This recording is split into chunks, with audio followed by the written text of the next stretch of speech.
Ladies and gentlemen, Siddaramaiah ಅತಿ ದೊಡ್ಡ ಹಠವನ್ನು ತೊಟ್ಟಿದ್ದಾರೆ. ನನ್ನ ದಾರಿ ನನಗೆ ಅನ್ನೋದನ್ನು ಹೇಳ್ತಾ ಇದ್ದಾರೆ. ಹೈಕಮಾಂಡ್ ನಾನು ಹೇಳ್ದಂಗೆ ಕೇಳಲಿಲ್ಲ ಅಂದರೆ ಸಿದ್ದರಾಮಯ್ಯ ಅವರನ್ನು ಮುಖ್ಯಮಂತ್ರಿ ಸ್ಥಾನದಿಂದ ಕೆಳಗಿಳಿಸಿದರೆ ಕಾಂಗ್ರೆಸ್ನಲ್ಲಿ ಅಲ್ಲೋಲ ಕಲ್ಲೋಲ ಪಕ್ಕ. ಸಂಪುಟ ಪುನಾರಚನೆಯಾಗದಿದ್ದರೆ, ಹೈಕಮಾಂಡ್ ಪರ್ಮಿಷನ್ ಕೊಡದೇ ಇದ್ದರೆ ಸಿದ್ದು ಅವರ ಹಾದಿಯನ್ನು ಅವರು ನೋಡ್ಕೊಳ್ತಾರೆ ಅನ್ನೋ ಸ್ಫೋಟಕ ಸುದ್ದಿಯನ್ನು ಫೋಕಸ್ ಟುಡೇನಲ್ಲಿ ನಾನು ಕೊಡ್ತೀನಿ. ಸಿದ್ದರಾಮಯ್ಯ ಸಿಟ್ಟಿಗೆದ್ದಿದ್ದು ಯಾಕೆ?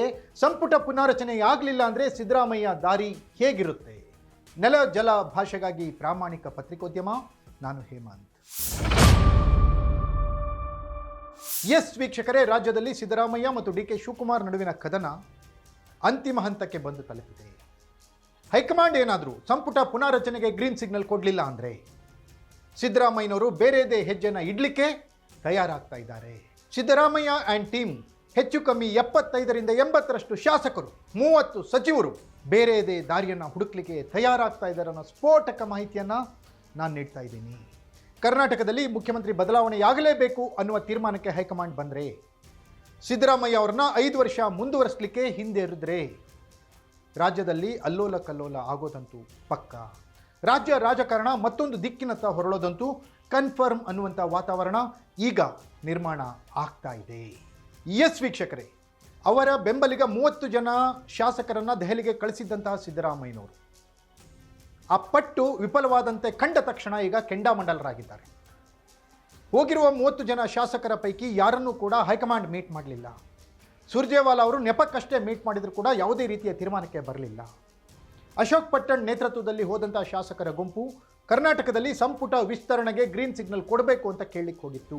ಆದರೆ ಸ್ಪಷ್ಟವಾಗಿ ಅದನ್ನು ನಿರಾಕರಿಸಿರುವಂತಹ ಸುರ್ಜೇವಾಲಾ ಆ ರೀತಿಯ ತೀರ್ಮಾನ ಇಲ್ಲ, ರಾಜ್ಯದಲ್ಲಿ ಸಚಿವ ಸಂಪುಟ ಪುನಾರಚನೆಯಾಗುತ್ತೋ ಅಥವಾ ಕ್ಯಾಬಿನೆಟ್ ಪುನಾರಚನೆಯಾಗುತ್ತೋ ಅನ್ನೋದನ್ನು ನಾವು ಕಾದು ನೋಡೋಣ, ಮುಖ್ಯಮಂತ್ರಿ ಬದಲಾವಣೆಯಾಗುತ್ತೋ ಅನ್ನೋದನ್ನು ಕೂಡ ಕಾದು ನೋಡೋಣ. ಈಗ ಯಾವುದೇ ರೀತಿಯ ಸ್ಪಷ್ಟವಾದಂಥ ಕ್ಲಾರಿಟಿ ಹೈಕಮಾಂಡ್ ಬಳಿ ಇಲ್ಲ.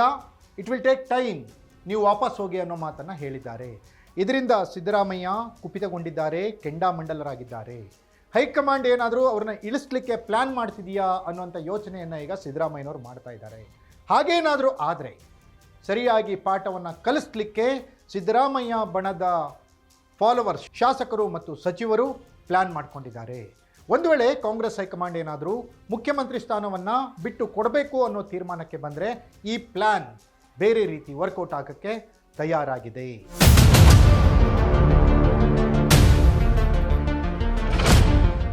ಎಸ್ ವೀಕ್ಷಕರೇ, 135 ಸ್ಥಾನಗಳನ್ನು ಗೆದ್ದು 2023ರಲ್ಲಿ ಅಧಿಕಾರಕ್ಕೆ ಬಂದಂಥ ಕಾಂಗ್ರೆಸ್ಗೆ ಈಗ ಸಂಕಷ್ಟ ಎದುರಾಗಿದೆ.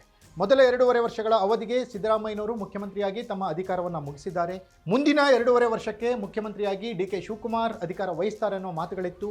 ಆದರೆ ಈಗ 6 ತಿಂಗಳು ಕಳೆದು ಹೋಗಿದೆ. 3 ವರ್ಷಗಳ ಕಾಲ ಈ ಸರ್ಕಾರ ಬಂದಾಯಿತು. ಈಗ ಯಾವಾಗ ಮುಖ್ಯಮಂತ್ರಿ ಬದಲಾವಣೆಯಾಗುತ್ತೆ? ಮುಖ್ಯಮಂತ್ರಿ ಬದಲಾವಣೆಯಾಗಲಿಲ್ಲ ಅಂದರೆ ಸಚಿವ ಸಂಪುಟ ವಿಸ್ತರಣೆ ಆಗಲೇಬೇಕಲ್ವಾ? ಕಾಂಗ್ರೆಸ್ನ ಅನೇಕ ಹಿರಿಯರಿಗೆ ಸಂಪುಟದಲ್ಲಿ ಸ್ಥಾನ ಸಿಕ್ಕಿಲ್ಲ. ಅರ್ಧ ಅವಧಿಯ ನಂತರ ಅವರಿಗೆ ಅವಕಾಶ ಸಿಗುತ್ತೆ ಅನ್ನೋಂಥ ಮಾತುಗಳಿತ್ತು. ಈಗಿರೋ ಸಂಪುಟದಲ್ಲಿರುವಂಥ 35 ಮಂತ್ರಿಗಳಿಂದ ಮಾತ್ರ ಕಾಂಗ್ರೆಸ್ 135 ಸ್ಥಾನಗಳನ್ನು ಗಳಿಸಿಲ್ಲ. ಇನ್ನೂ ಹೆಚ್ಚಿನ ಶಾಸಕರ ಕೊಡುಗೆ ಇದೆ. ಲಕ್ಷ್ಮಣ ಸವದಿ ಅಂತವರಿದ್ದಾರೆ, ಅವರಿಗೆ ಮಂತ್ರಿಗಿರಿ ಸಿಕ್ಕಿಲ್ಲ. ಹಾಗಾದರೆ ಯಾವಾಗ ಮಂತ್ರಿಮಂಡಲ ಪುನರಚನೆ ಆಗುತ್ತೆ ಅಥವಾ ವಿಸ್ತರಣೆ ಆಗುತ್ತೆ ಅಥವಾ ರೀಶಫಲ್ ಆಗುತ್ತೆ ಅನ್ನುವಂತಹ ಒಂದು ಕುತೂಹಲದಲ್ಲಿ, ನಿರೀಕ್ಷೆಯಲ್ಲಿ ರಾಜ್ಯದ ಶಾಸಕರಿದ್ದಾಗ ಕಾಂಗ್ರೆಸ್ ಹೈಕಮಾಂಡ್ ರಾಜ್ಯದಲ್ಲಿ ಮುಖ್ಯಮಂತ್ರಿ ಬದಲಾವಣೆಯನ್ನು ಮಾಡಬೇಕು ಅನ್ನೋ ತೀರ್ಮಾನಕ್ಕೆ ಏನಾದರೂ ಬಂದರೆ ಸಿದ್ದರಾಮಯ್ಯ ಬಣ ಉಲ್ಟಾ ಹೊಡಿಲಿಕ್ಕೆ ತಯಾರಾಗಿದೆ. ಹಠ ತೊಟ್ಟು ನಿಂತಿದ್ದಾರೆ ಸಿದ್ದರಾಮಯ್ಯ, ಯಾವುದೇ ಕಾರಣಕ್ಕೂ ಮುಖ್ಯಮಂತ್ರಿ ಸ್ಥಾನವನ್ನು ಬಿಟ್ಟುಕೊಡೋದು ಬೇಡ ಅಂತ. ಹಾಗೆಯೇ ಸಿದ್ದರಾಮಯ್ಯ ಬಣದ ಶಾಸಕರು, ಸಚಿವರು ಕೂಡ ಸಿದ್ದರಾಮಯ್ಯನವರಿಗೆ ದುಂಬಾಲು ಬಿದ್ದಿದ್ದಾರೆ. ಯಾವುದೇ ಕಾರಣಕ್ಕೂ ಹೈಕಮಾಂಡ್ ಹೇಳಿದರೂ ಕೂಡ ನೀವು ಮುಖ್ಯಮಂತ್ರಿ ಪಟ್ಟದಿಂದ ಕೆಳಗಿಳಿಬಾರ್ದು, ಯಾವುದೇ ಕಾರಣಕ್ಕೂ ಡಿ ಕೆ ಶಿವಕುಮಾರ್ ಮುಖ್ಯಮಂತ್ರಿ ಆಗಬಾರ್ದು, ನಮ್ಮ ದಾರಿಯನ್ನು ನಾವು ನೋಡ್ಕೊಳ್ಳೋಣ, 80 ಶಾಸಕರಿದ್ದೀವಿ, ಹೋಗೋಣ ಚುನಾವಣೆಗೆ, ನೋಡೋಣ ನಮ್ಮ ಗುಂಪಿಗೆ ಎಷ್ಟು ಜನ ಗೆಲ್ತಾರೆ ಅಂತ. ಕಾಂಗ್ರೆಸ್ಗೆ ಬುದ್ಧಿ ಕಲಿಸೋಣ. ಯಾಕಂದರೆ ಅಹಿಂದ ನಾಯಕ ಸಿದ್ದರಾಮಯ್ಯ ಅವರು ಇದ್ದಿದ್ದರಿಂದನೇ ಕಾಂಗ್ರೆಸ್ ಕರ್ನಾಟಕದಲ್ಲಿ ಅಧಿಕಾರಕ್ಕೆ ಬಂದಿರೋದು. ಇಡೀ ದೇಶದಲ್ಲಿ ಅಹಿಂದ ಮತಗಳ ಕ್ರೋಢೀಕರಣ ಮಾಡ್ತಾ ಇರುವಂಥ ರಾಹುಲ್ ಗಾಂಧಿಯವರು ಸಿದ್ದರಾಮಯ್ಯನವ್ರನ್ನ ಇಳಿಸ್ಲಿಕ್ಕೆ ಅಷ್ಟು ಸುಲಭವಾಗಿ ಒಪ್ಕೊಳ್ಳಲ್ಲ. ಹಾಗಾಗಿ ನೀವೇ ಒಪ್ಕೊಳ್ಬೇಡಿ ಅನ್ನುವಂಥ ಒತ್ತಡವನ್ನು ಸಿದ್ದರಾಮಯ್ಯನವರ ಮೇಲೆ ಹಾಕ್ತಾ ಇದ್ದಾರೆ. ಹಾಗಾಗಿಯೇ ರಾಜ್ಯದಲ್ಲಿ ರಾಜಕೀಯ ಕದನ, ಕುತೂಹಲ ಈಗ ಅಂತಿಮ ಹಂತಕ್ಕೆ ಬಂದಿದ್ದು ಮುಖ್ಯಮಂತ್ರಿ ಬದಲಾವಣೆ ವಿಚಾರದಲ್ಲಿ ಯಾವ ರೀತಿಯ ಟರ್ನ್ ತೆಗೆದುಕೊಳ್ಳುತ್ತೆ, ಕಾದು ನೋಡಬೇಕಿದೆ. ಇದಾಗಿತ್ತು ಫೋಕಸ್ ಟುಡೇ. ನೆಲ, ಜಲ, ಭಾಷೆಗಾಗಿ ನೋಡ್ತಾ ಇರಿ ಫೋಕಸ್ ಟಿವಿ.